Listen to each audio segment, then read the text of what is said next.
Rahim. Hello les fanophiles, hello again and again.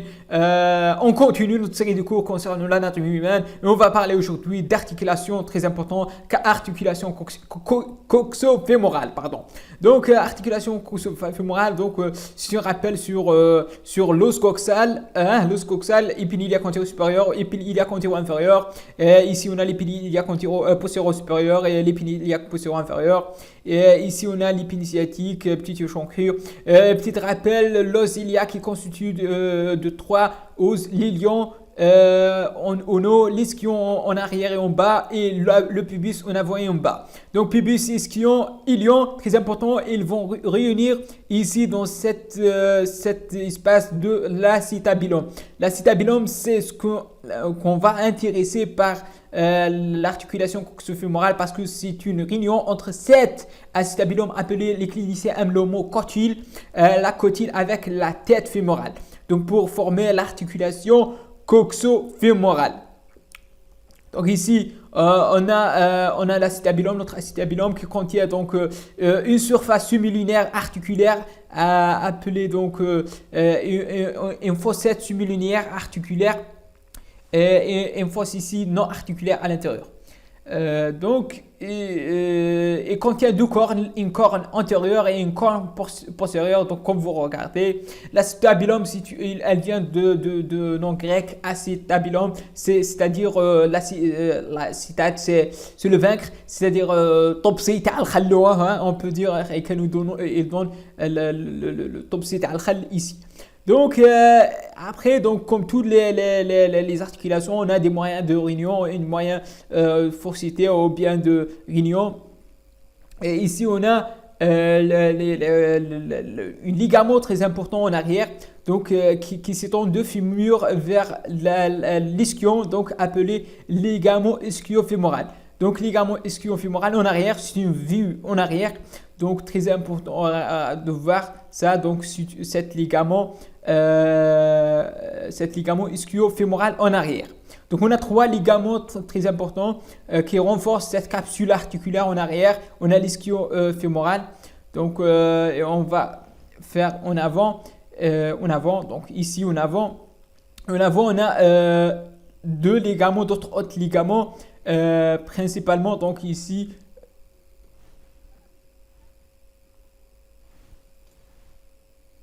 Deux ligaments en intérieur. La première ilio-fémorale, donc ilio-fémorale de l'ilion en haut vers ici le fémur, donc ilio-fémorale. Et petit ligament ici, c'est la pubofémorale. La pubofémorale. Donc ici, c'est pubofémorale, pubofémorale, et ici on a l'ilion-fémoral. Trois ligaments. Le premier, c'est l'ischio-fémoral. L'ischio-fémoral, comme j'ai dit, elle est en arrière. Donc ici, l'ischio-fémoral, ligament ischio-fémoral, elle est en arrière. Et les deux autres ligaments, le ligament ilio-fémoral et le ligament pubofémoral en avant pour renforcer cette articulation. On a un autre ligament, elle est ici, donc un autre ligament qui ne renforce pas la capsule parce qu'elle est à l'intérieur de capsule, elle est intra-articulaire à l'intérieur de cette articulation, mais extra-synoviale parce qu'on a dit que les ligaments, ils ont jamais de la vie en intra-synovial.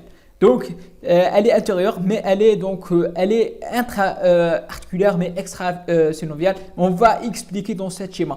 Regardez la synoviale, liquide synovial, il fait un repli, comme des replis, mais elle ne va pas être en contact avec cet ligament à l'intérieur. Donc, cet ligament appelé, c'est ligament rond ou bien ligament de la tête fémorale. Ici, c'est ligament de la tête fémorale. Donc, ligament de la tête fémorale, appelé ligament de la tête fémorale. Donc c'est ligament de la tête. Donc ligament de la tête fémorale. Ici c'est ligament de la tête fémorale. Elle est à l'intérieur de cette articulation. Elle s'étend de cette partie appelée fovea. Donc la fovea, On regarde ici bien la fovea, pardon. Ici, on trouve bien la fovea. Regardez cette fovea. C'est un espace mais, dans la tête fémorale qui n'est pas, que ne contient pas le cartilage. Donc, c'est un espace dans la tête fémorale qui ne contient pas le cartilage appelé fovea. Ici, c'est la fovea. Fovea capitis ici. Donc, regardez cette fovea et c'est une dans la tête fémorale mais qui ne contient pas de cartilage. Notre fovea ici, elle est où? Donc, notre fovea, on le met ici en place. Cette fovea dans la partie de la tête fémorale. Fovea. Donc, capsule articulaire, elle est claire que la capsule articulaire, elle est ici. Donc, capsule. On regarde dans cette dédoublement de capsule un tendon de droit fémoral. Je le cherche ici. Tendon réfléchi de muscle de droit fémoral. Donc, on le met ici. Pardon. Ici, tendon réfléchi de droit fémoral. Regardez, la capsule fait un repli et ce tendon, elle est dans cet espace. On va parler de ça. Dans le cours du muscle, rappelez de ce tendon de droit fémoral. Le col fémoral. Le col fémoral, ici, le col ici, cet espace, c'est le col fémoral. Rappelez que parfois on a les fractures de col, on va parler dans cette application clinique lorsqu'on a des fractures de col. L'acétabulum, malheureusement, elle n'est pas bien visible, l'acétabulum, mais je veux mettre ici, c'est la fossette acétabulaire, ici l'acétabulum. La fosse iliaque latérale, ce n'est pas visible dans notre schéma, je le supprime. Le labrum, donc c'est quoi labrum? Labrum ici, est-ce qu'il est visible ici? Ici, normalement, il est visible. Le labrum, on cherche un autre schéma où le labrum, il est où labrum? Donc, je veux le mettre ici, tout simplement ici, bourrelet, anciennement bourrelet, mais on préfère le nomenclature labrum. Pourquoi labrum? On regardait labrum ici, labrum acétabulaire. Ici, c'est ce petit triangle, ici en bleu, je pense, moi, je n'arrive pas à identifier les couleurs. Cet triangle bleu qui contient une surface articulaire, c'est tout simplement pour augmenter la surface articulaire et les surfaces de contact entre la cartilage de la tête fémorale et cet acétabulum. Donc ici, ce labrum, il flotte ici à l'intérieur de cette articulation. Ici, un schéma qui est magnifique, qui montre quelque chose de très important. Vous pouvez négliger, mais c'est une chose très importante, ce schéma que je l'aime, que j'adore, parce qu'il montre une chose très importante. Il montre bien sûr les ligaments ici, les ligaments ronds, peu importe, mais il montre que la tête du fémur regarde vers vous. La tête du fémur regarde vers vous. La tête du fémur regarde vers vous. Pardon. La tête du fémur regarde vers vous. Et la surface cet acétabulum regarde aussi vers vous. Donc cette antiversion de la tête fémorale, cette antiversion de la tête fémorale de 20 degrés, je pense, ou bien 15 degrés, je pense, cette antiversion, très important ce terme d'antiversion de la tête fémorale, parce que si on n'a pas cette antiversion, c'est-à-dire si on a une rétroversion ou bien on a un niveau plat, donc la marche, elle va être comme des canards, ils marchent comme des canards.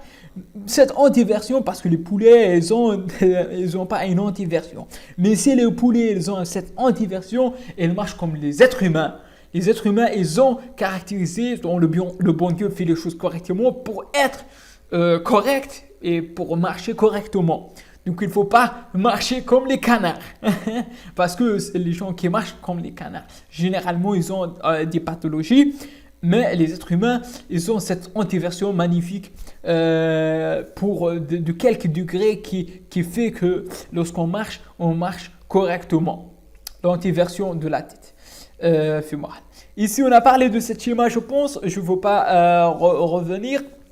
Ici, on a les ligaments, comme j'ai dit, les ligaments qui renforcent. Notre abéné, comme j'ai dit toujours. Regardez bien, il faut regarder, ça c'est bien en anatomie. On regarde que le ligament ou bien la capsule, elle recouvre la totalité de la face antérieure.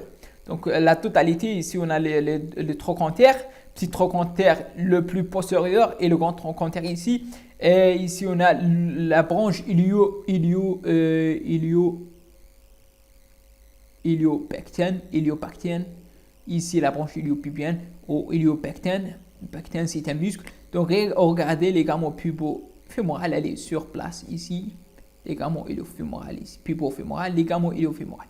Donc regardez cette capsule, elle ferme tout son avant.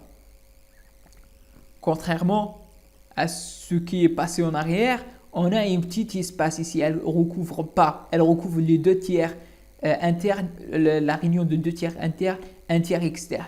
Pourquoi? Parce qu'ici on a le passage des vaisseaux, très important des vaisseaux, et lorsqu'on a une cassure ici de cette côle, on risque d'une rupture d'un des artères et des vaisseaux qui passent par là et qui peut donner des hématomes et des hémorragies. Donc c'est pour cette raison, on a cette passage des vaisseaux. Et autre chose, si on a une collection de liquide en intra-articulaire, on ponctionne toujours en avant parce qu'on est sûr qu'on a la capsule ici en avant, elle recouvre tout. Donc toujours on fait la ponction en avant de liquide ici. Jamais en arrière, on a les vaisseaux et on n'a pas un recouvrement total. Donc ici, dernièrement, ici la fovea est vue, donc on intra, donc on est cette fovea et ligament rond, elle s'insère ici et aussi on a un petit ligament transverse, elle donne l'insertion ici, les bourrelets et cette ligament transverse. Peu importe, mais l'essentiel, gardez ces messages. Autre chose, cette articulation, elle est très mobile. Elle donne des mouvements dans tous les sens. Flexion, extension, abduction, adduction, rotation externe, rotation interne. Rotation externe, rotation interne, abduction, adduction, extension, flexion. Et tout ça, le résultat va donner un mouvement, ce qu'on appelle la circumduction. Les muscles principaux de la flexion, c'est l'iliopsoas. Il faut garder de ça, il faut garder que l'iliopsoas. On a autres muscles, mais principalement l'iliopsoas. L'extension principale, extenseur, c'est le grand gluteal. L'abduction, c'est principalement le moyen gluteal. Si on a une paralysée, on va parler de l'innervation. Heureusement, le bon Dieu fait les choses correctement. On a une innervation de grand gluteal totalement indépendant à l'innervation des moyens et de petits gluteals. Sinon, on va perdre l'extension et l'abduction d'une fois. Donc, on a l'extension, c'est grand gluteal, et l'abduction, on a le moyen et le petit gluteal. Principalement moyen et petit gluteal, extension principalement grand gluteal. L'adduction, c'est facile, on a les loges des adducteurs, on a 3 adducteurs, on va parler de ça. C'est les adducteurs qui font l'adduction. C'est pas magique, c'est simple. Les adducteurs pour l'adduction. La rotation externe, on a le grand gluteal avec les participations de rotateurs qui sont l'obturateur interne et les jumeaux. On va parler de ça, loge des rotateurs qui sont en arrière. Les jumeaux et l'obturateur interne et autres muscles. La rotation interne, on a plusieurs muscles, contribution de plusieurs muscles. Je n'ai pas cité ici. Finally, je vous remercie pour votre attention. N'hésitez pas de cliquer sur j'aime, abonner sur ma chaîne, aider, aimer, partager et à la prochaine, Inch'Allah, salam.